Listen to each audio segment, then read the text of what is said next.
Hey everybody, today on the channel we're driving this 2022 Hyundai Elantra SEL. So of course I had an N-Line for 3 years, 85,000 miles, but I actually never got to drive the base engine, base transmission, CVT configuration. So I'm actually kind of excited for this, especially because this is a pre-facelift CN7 Elantra like mine.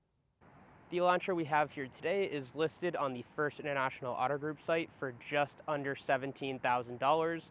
This example has 58,000 miles on it. And as you can see, this front bumper kind of had a little bit of a slip. Maybe someone kind of bumped it in a driveway, but they're actually working on getting that fixed. And so rest assured that'll be taken care of. So this specific CN7 Elantra is in Portofino gray, matched with these 16-inch alloy rims, which are dark, kind of like a dark gray. So it kind of blends all together, being a very gray car. Not much else to note on this side profile other than the aggressive styling that not only my Elantra N-Line had, but these base Elantras had as well, with the sharp edges on the door cards. I think that's just a very cool design that has honestly aged fairly well, even though this car is only 3 years old.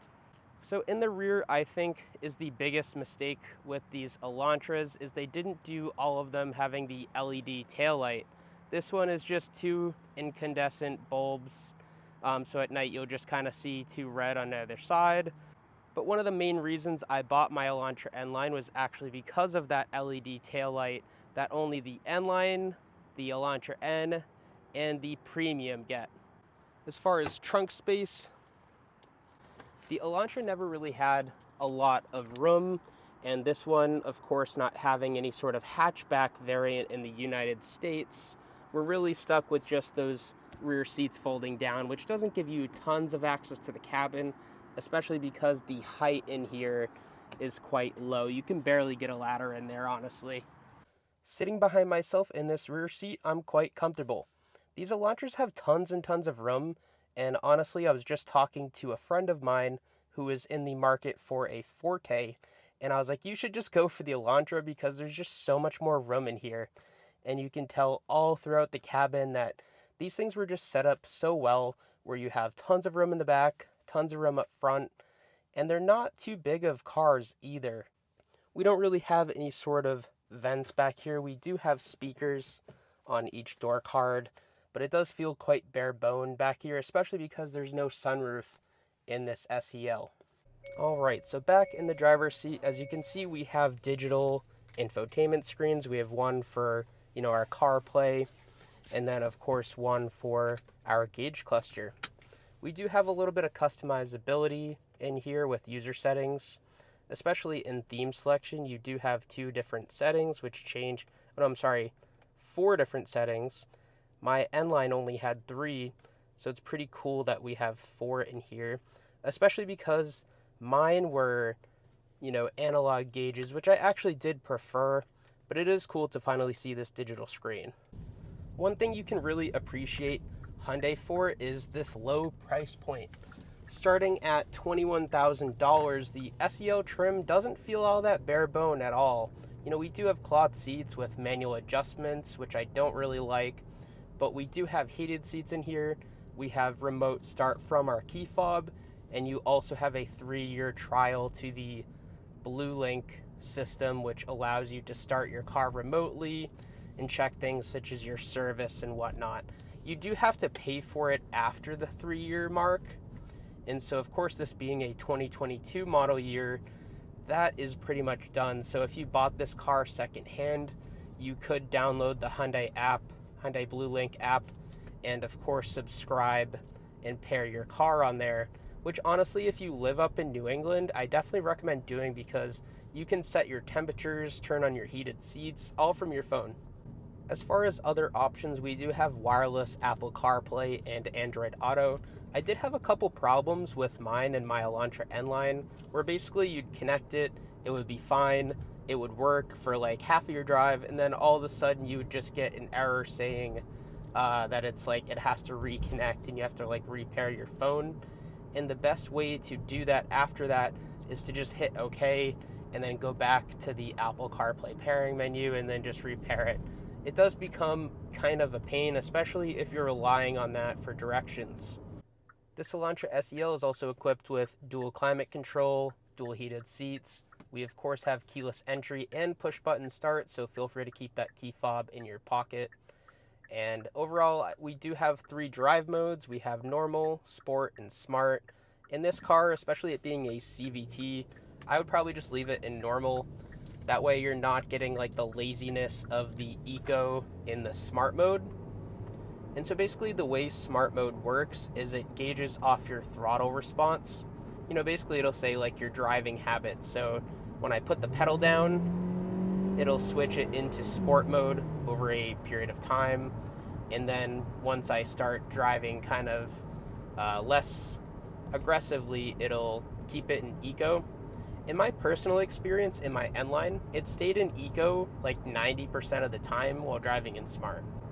As far as this powertrain goes, we have a naturally aspirated 2-liter 4-cylinder, making 147 horsepower and 132 pound-feet of torque.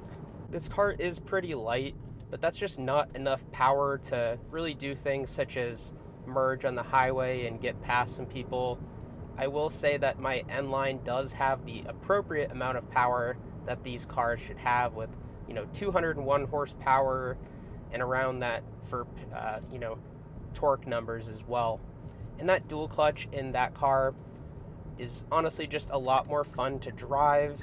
And of course, there's a manual transmission option as well, which is nice to have if you're someone who's not doing a lot of, commuting and heavy traffic and you just would rather drive manual. You do still have that option with the N-Lines. The Elantra N, that's a whole nother story. A lot higher of a price point, but those cars are fun too, and I've driven a couple of them.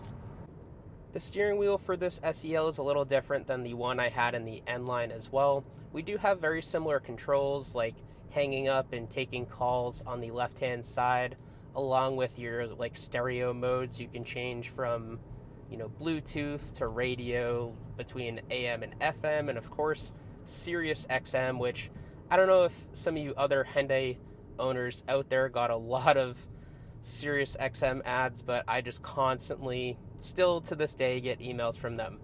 And then on the right hand side we have our digital gauge cluster customizability. We do have our lane follow assist, which Hyundai claims this as LFA. So basically what it does is you press this button and it'll follow the path for the road. It's good if you have to quickly open a water bottle, especially on the highway.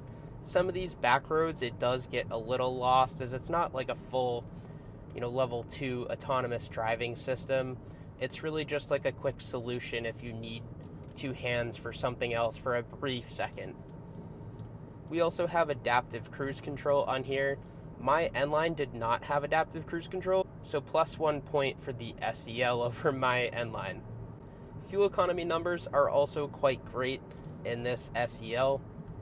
Combined 35 miles per gallon, and I will say if you do a lot of highway driving, you're going to see 40 plus no problem, even if you're someone who drives a little more fast-paced. Visibility in here is pretty good as well. I'd say the most compromised spot in this entire car is that C-pillar, but you do have active blind spot monitoring in this car, so it'll actually beep at you and you put on your left and your right directional. One thing that Hyundai actually got rid of for this car, and they had it in some past models, was when you put on your directional, it would actually have a camera and it would show right in your gauge cluster that view.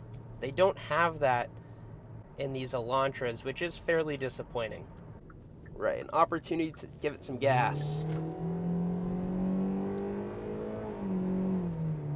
So this thing is definitely 0 to 60 in forever. Like I said before, this naturally aspirated 4-cylinder doesn't really put the power down. Of course, we have front wheel drive, and even at low speeds, you're not getting really any wheel hop in this like you do in the N-Lines and the Elantra Ns. But I will say that you do just not have tons of acceleration throughout the entire power band. The CVT in here is really good at driving smooth. If you're just doing normal driving, you'll never notice it whatsoever. It's very good in that sense. I feel like it always kind of keeps you in decent power where you have pretty fairly good throttle response. You can accelerate a little bit when you need to, and it doesn't feel like the engine's very lazy at low speeds. It's just when you're really trying to put the power down, you realize you don't have any.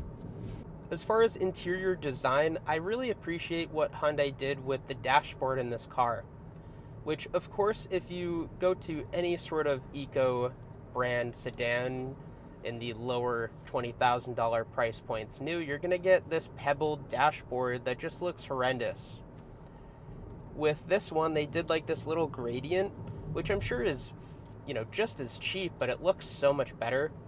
And then as far as gloss black, we only have it up here, not like we did in my Elantra N-Line where you had tons of gloss black down here. We do have a little bit with the shifter, but it's not too bad. And then these buttons are a nice aluminum down here. The steering wheel is probably the low point in the design. I feel like it's very ergonomic, but I don't like this weird multi-spoke on each side thing they have going on. It just doesn't work for me. I think the Elantra N-Line steering wheel looks a lot better, as well as the shifter too. You could tell that they cheaped out with this one. Of course, I owned my Elantra N-Line for 3 years and 85,000 miles, but if you'd ask me, I think I made the right choice between that and this SEL. Nothing against this car, it just doesn't have that sporty, fun element that I was personally looking for with the N-Line. I will say, as just a regular daily driver, this thing is lovely. It drives really smooth, it's quiet, the 4-cylinder doesn't sound too bad, and you get a lot of tech, a lot of features, wireless CarPlay, remote start right on your key fob and on your phone. So I think if you're looking for a daily commuter, you can put a ton of miles on it.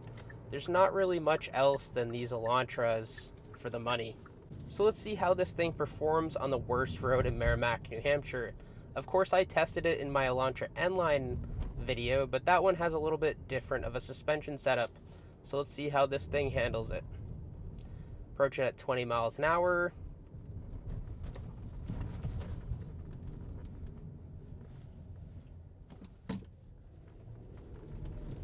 Not too shabby. It could be better, but you won't be punished even going into harsh road conditions such as Boston, for an example.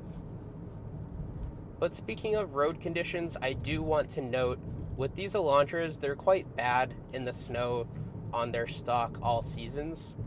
If you live in a cold climate, I highly recommend you get snow tires for these. They just perform a lot better in the snow with a nice set of snow tires. Trust me, you'll thank me later. If you have the, garage space or storage space in your basement to store another set of tires in each season, you'll definitely be better off that way. Quick check of the backup camera. Pretty high resolution, no 360 camera or anything like that. It does have parking sensors, so if there's a car coming on either side, you will get like a cross-traffic alert beeping at you. But other than that, it'll beep at you if you get too close to something back there, but there's no 360 view, so keep that in mind. I had no problem backing this car up, but I think ever since I got my Mach-E, I've been quite spoiled with the camera system in that car. So with that being said, these Hyundai Elantras, basically no matter what trim level you get, they're great. It definitely depends on your priorities and what type of car you want, and the Elantra trims really have it all, right? There's the Elantra N, which is like the high performance one. Then you have the N-Line, which is like the baby performance one, which does honestly have a decent amount of power, and you can have quite a bit of fun in that car. And then of course you have the hybrids. You have the premium hybrid, and I think what's called the blue hybrid. And those cars I haven't touched, I haven't reviewed, so I won't comment on those. And then of course we have the SE, which is the base. We have the SEL, which we have here today. And of course we have the premium regular gas, like non-hybrid one. So, with that being said, I feel like across the board you can really get into any one of these Elantras and have a good time, have a nice, reliable car. Plenty of back seat room as well if you want to carry around 4 or 5 people on a regular basis. Decent amount of trunk space. I think that's the one area this car could really improve on. But with great fuel economy, keyless entry, remote start, heated seats, and even this SEL, which is one above the base trim. I think this is a great overall package. I do miss the sunroof.